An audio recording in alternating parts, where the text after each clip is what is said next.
đã na hor tu an si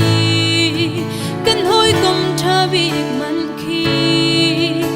kan ral an rak si ton mo ka poi pa ka kal ta ra nang ma sina kar kir chane mi sol ta jam na thei tu kan sual na pangit le ru lo tu po thian na dot nam tu kan ta asum tu ke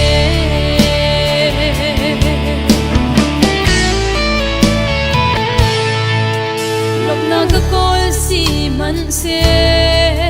lop nak ni an ka zam ta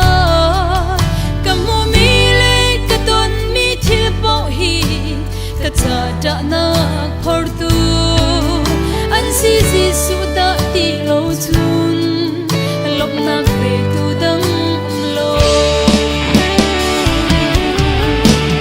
mo ka poi po ka kal ta ra nang ma sina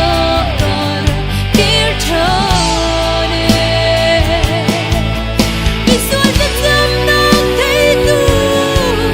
kan sual nak pangin le ru lo tu po thian na dot nam tu kan sa asum ke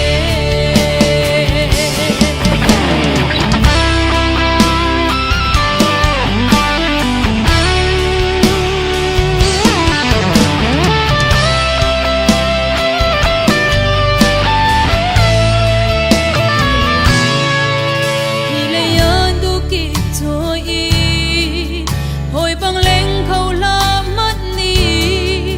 se song phial ti ngai tu pathian ka ngai chia le lung dong i kum liao chan song a adot na ki na ka